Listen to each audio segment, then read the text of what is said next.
Hi, I'm Joe Bergamini, and I'm on Musicians on the Record. Hit it.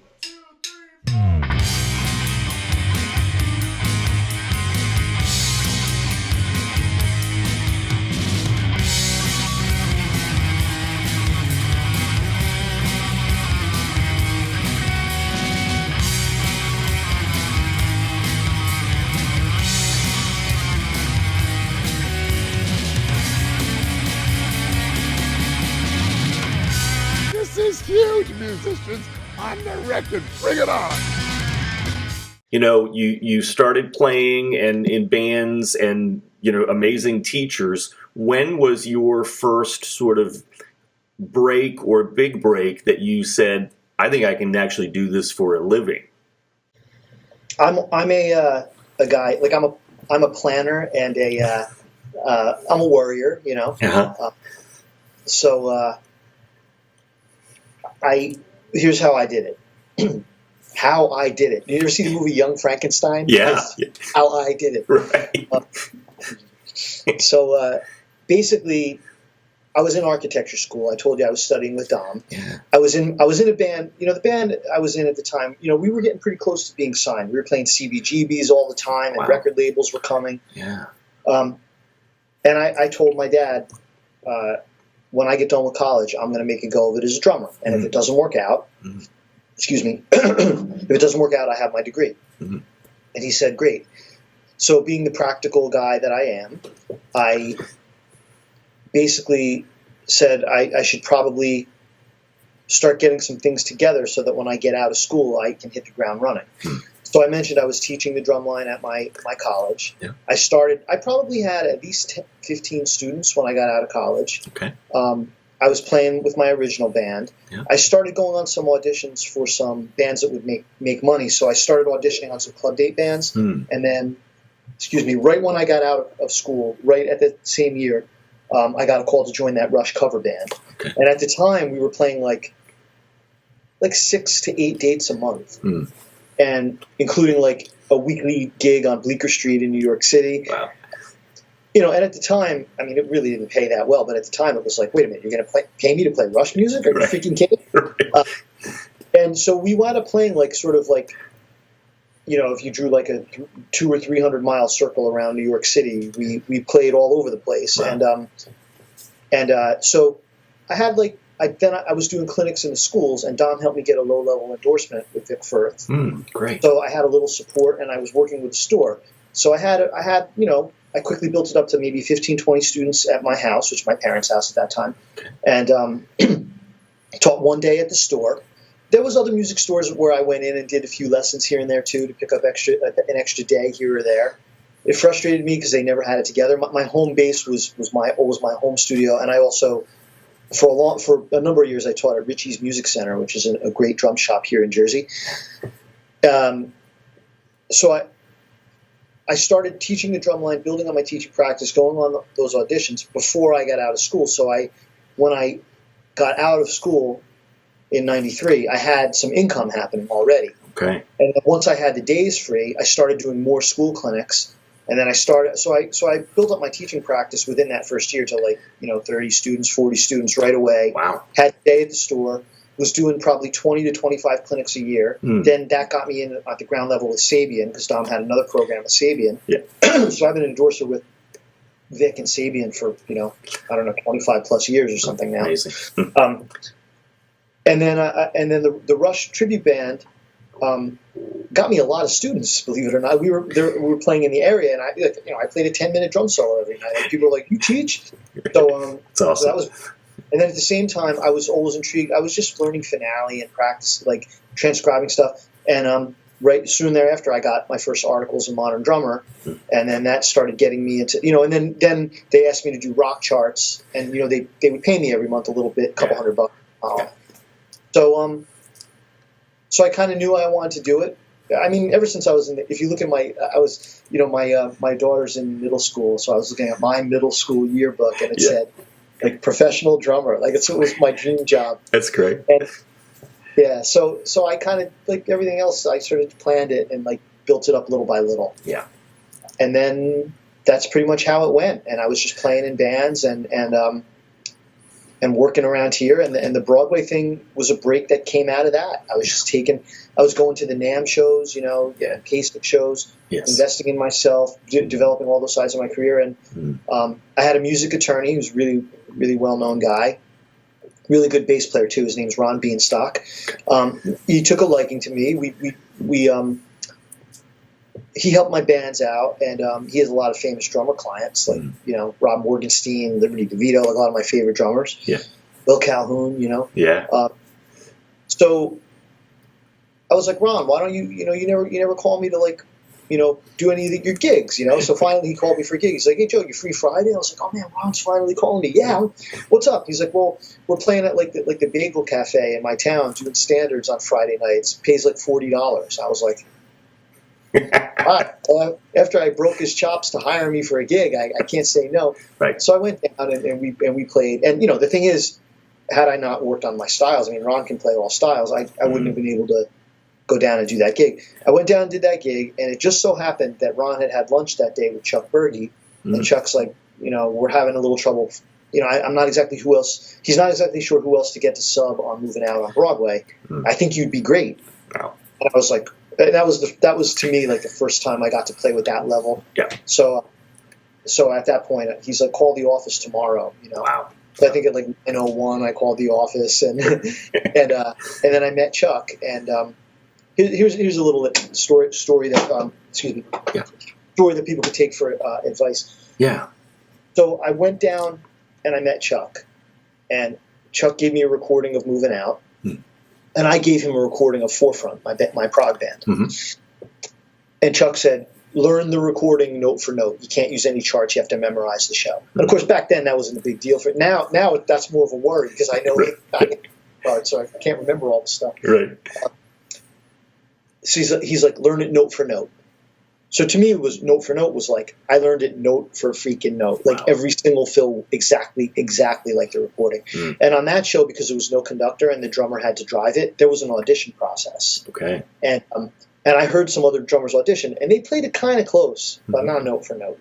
Like to me, it was like learning Tom Sawyer note for note. Wow. And then Chuck came over my house and worked with me a couple times, and then I quickly found out that he didn't do that with everybody. And so by the time I went in to play with the band and audition, he had already sort of groomed me, and it was a great experience. So it's funny because when I started that show, I wasn't nervous because I had been through a series of auditions, and they actually let me do a put-in, which is a full show in the theater with no audience. Wow. They had a dancer doing it, and they let's have the new drummer give it a shot. Very cool. So it really worked out well. That was a very bad, inaccurate introduction to how it really works. Sure. So the little advice piece of the story was that, first of all, when someone tells you to do something and they give you specific instructions, you should do exactly what they say. Yeah. He said, learn it note for note. That's what I did. Right.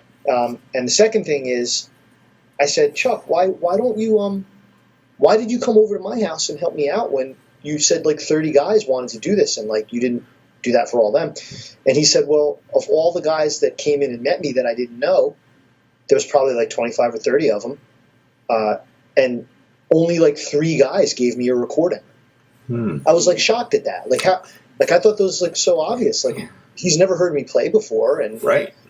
And then he's like, and then when I listened to your recording, I knew you were my guy. Wow. When I listened to it. So yeah, I mean, nowadays everybody sends out links and stuff, so I guess it's a lot easier. Mm-hmm. Sounds like a great lesson. And the other thing too, it sounds like is even though it may only pay $40 with your lawyer, take that gig because you never know what happens, right? Yeah, you truly never know what's going to lead. I just got finished reading Kenny Aronoff's book. Yeah. Sex, Drums, and Rock and Roll, and he, yes. I mean, that guy's got more energy than I don't know Kenny actually. He's one of the actually, it's only a few now guys I really look up to and really like their playing, and I'm a fan that I'd like to spend some time with him. He's amazing. He seems like a super cool guy. Yeah. And we have a connection actually because his best buddy that he mentions in the book, I forget his first name, but I played with his brother in the Rush cover band, Dan Gibson, keyboard player. They're the children of the famous playwright William Gibson, who Interesting. wrote The Miracle Worker Wow. and Mass for the Dead. Yeah. Yeah, Wow. so we have that, and he used to talk about Kenny all the time. Anyway, Kenny says like he hates saying no because everything leads to something. Right. Right. Yeah. Now, granted, when you're at a super high level and Kenny gets calls, I'm sure some he has to say no to, but Sure. I'm not saying disrespect yourself and work for no money and all that, but Right. but yeah, you sometimes you don't know what's going to lead to the next thing. So. That's right. Absolutely. Absolutely. So can we talk a little bit also about the Sabian Education Network too, Joe, and tell us about that? And you're the head of that? Yeah, thank you for asking about that. So, so being involved with the industry for all these years, and going to PASIC and NAMM shows has really helped me build up some different things. I've done a lot of R&D and projects and video things with Tama. I'm like a spokesman for their SLP drums, and I've always loved Tama as a kid and always wanted to endorse their drums. So my relationship with them is very special to me, and I'm so happy to be like a spokesman for them, and that they'll, when we do these SLP videos now, we have it down to a science, and they told me the videos help sell the drums, and I only like doing the videos because I love the drums and I get to record them, but I get that, and it's like I tell my students, my endorsement with Tama and Sabian they're the purest endorsement because it's the stuff I played since I was a kid, and like if they got rid of me, I'd be so depressed, Right. So anyway, I just didn't want to leave out Tama. Yeah. Excuse me, how important they are to me. Sabian, equally important, and I've had an endorsement and been a clinician with them for, as I said, over 25 years. And they've supported everything I've ever done in my whole career. They're like family to me, and been friends with everyone there. Been with them long enough that it's people who are still my good friends who aren't working with them for them anymore. Wow. Basically, what happened was by keeping active as an educator, clinician, author, teacher, still being active, Sabian, the people who run Sabian, wanted to put together a program to reach drum teachers. And part of why they wanted to do that is because there's been a lot of research in the industry, and they realized that the drum teacher has a tremendous amount of influence over what young drummers play, what they do. And a good drum teacher can create more long-term drummers. Right. He or she can light the flame with a student that can last a really long time. So Sabian wanted to create a project that would give back, create more drummers, support these drum teachers who are really the backbone of our industry, and also create goodwill with Sabian. They've always been a huge supporter of education, and they want to get more teachers and students playing Sabian. Yeah. And I have no problem with that mission because I think they're the best cymbals made, and I do that anyway. So they basically approached me and asked me if I would run this program for them. Now, of course, Dom always was my biggest cheerleader there. Sure. A gentleman by the name of Rick Drum, who's I don't know if you know Rick, but yes. I've heard of him. Yes. Okay, so Rick is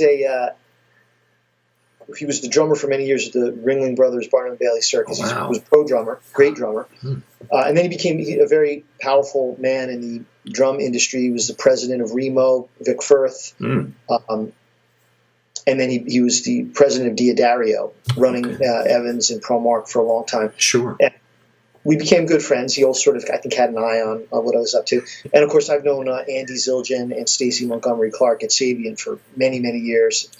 And those are the people that sort of, like, pegged me to run the Sabian Education Network. And the biggest honor about it was that it's not like they interviewed people. They just called me up and said, we want you to do this for us. Wow. And I was like, man, I'm in, know. Right. So I was tasked with creating a program for drum teachers that would be great. Now, I'm also a Vic Firth artist for a long time, and they have a wonderful education program. Yes. And it's got a huge repository of content online, and they have a great way that they do things.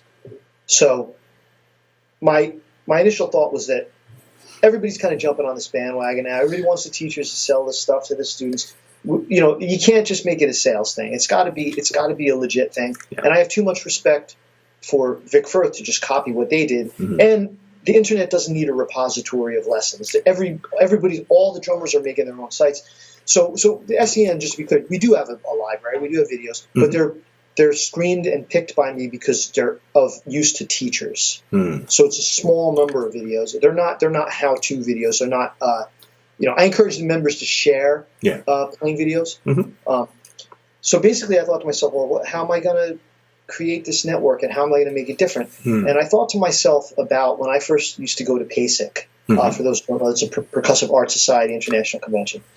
And I would first few times I went as a young guy, I remember meeting, it was in like Nashville or Atlanta or somewhere, and I'm like meeting drummers from all around the country, like, oh man, here's this guy from Texas, here's this guy from Toronto, and like, oh man, what's it like there? Is it easy to get students? Oh yeah, I did some school clinics and these band directors, they sent me students, and oh yeah, it's so great, man. Like, oh yeah, I did a tent outside the store, and like I got like 10 students that day, and wow. Oh yeah, now I got this kid who's really having trouble with his left foot. Like, what do you use? Like, then we're talking about drum books, having beers for like 3 hours, talking about like how to get students to practice more. And I remember at that moment, those early formative years, like how inspired we love what we do. Yeah. And the teachers are sharing all these ideas. And I made friends back then, like Jeff Salem and Rich Reichel, John Whitman, guys who have gone on to great careers in the business that were like my buddies that I hung out and had a few beers with at early PASICs. Yeah. I was like, I want to create a community where we can share ideas on a high level to assist each other. Yeah. And I see it as a different, so it has a different thesis, let's say, than the other programs. Yeah. And so it lets, and to me, like, the VIC program is such a great thing that, like, it lets, it's different from what they do. Yeah. We have our own personality. And so we built it up really big now. You have to apply to membership at sabianed.com. That's SabianEchoDelta.com. Or you can go to Sabian.com/join, Okay. And you can apply. Now, you don't have to be a Sabian exclusive player to join. It's not an endorsement. You don't have to have a lot of students. If someone fills out the application fully and they're young and they're just starting out, like they'll email me, hey, I'm 18, I'm just out of college, I only have 2 students. Would you take me? And I was like, well, you're interested in learning more about teaching, and it's a goal of yours to have a big teaching practice and do more of it, or maybe teach at a higher education level? Yes, then you're welcome to join as well. Okay. There's some applications that I don't take. I get applications from people who have no students and they're just interested in what's going on. I wouldn't rule everybody out, but it is for teachers. The things for drum teachers. So basically, you come in and we have an online forum, and I'm happy to report it's a very high level of discussion with everything from hearing protection in the lessons, what books to use, insurance. If a kid falls down the stairs in your house, your homeowner's insurance is not going to cover that if it's a drum lesson. Right. The liabilities of running a business, how to get more students, how to give Skype lessons, and it's the members helping each other. And I've been hosting these webinars once a month, and I've had named drummers doing them now. Andres Ferrero, Jim Riley, Mark Schulman, David Garibaldi, Don Famularo. Wow. The list goes on. Rich Redmond just did one. I just got an email from Greg Bissonette. It's not scheduled yet. Greg's going to do one. Nice. And then sometimes we'll do it with guys like Jim Toscano and Jeremy Hummel, who are local teachers. Jeremy, of course, was in a huge band, Breaking Benjamin. He's one of the best drum teachers in America. Like, he's got it down. He's going to talk about getting more students. He's doing geofencing, like high-tech, advice to build your business from a guy who's in the field doing it. Jim Toscano, this guy teaches 7 days a week on Staten Island. Wow. He's got like 100 and something students, and he's an expert at soundproofing his studio and doing it all online. But these guys might not be in the magazines, but they're wildly successful. So those guys are equal participants. And then we do live events with panels, and topics are all teachers helping teachers. And there's a lot more to come with it. I'm gathering more benefits now. Yeah. Like, I'm making it like a club. It's almost like a frequent flyer club. We have a referral program. Refer your friends. You can get free stuff, including cymbals. Wow. The publishers are all offering to do, and I'm rolling out our first one, special discount codes for our members.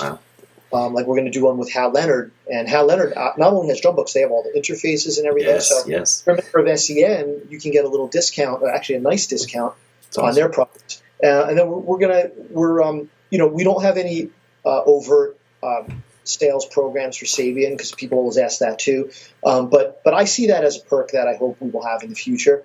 But of course, the members who came to NAMM got a private tour of all the new Sabian product for 2017 with Mark Love, the master cymbal maker, the same tour that all the top level dealers get. So, Wow. So I think you can tell I'm really proud of it. Yeah. It's a lot of fun. I'm still the senior editor with Hudson Music. We're doing less books now, so that allowed me to still keep my hand in the publishing. Yes. And take on this consulting relationship with Sabian. Sounds like yeah. Go ahead. Yeah, if you teach at all, I would invite you to please check it out. And it's worldwide now. We have members from all around the world. It's great. Sounds like an amazing organization, Joe. What is the basic criteria or qualifications for somebody to be able to join when they apply? Well, when you go on, you'll see that the application has just basic information about where you live and things like that. But it asks you how long you've been teaching and how many students you have. And there's also some questions about what your students use. Like obviously Sabian and I want to know what people are using. So there's some questions about that. Not everything is required. So what is required is you have to tell me how many students you have, and you have to give me your name and your email. There's a few required fields. Sure. All that's required is that you're actually doing some teaching, and that you are teaching at some level, and that you fill out the application. If somebody fills out the application honestly and fully, and they have only a couple of students, chances are that I will let them in. So the only qualification is that you are honestly giving drum lessons, and that you're interested in getting better at doing it and getting more students. Got it. Yep. Sounds like a great thing. And so Sabian Education Network, look for it online, right? Yeah.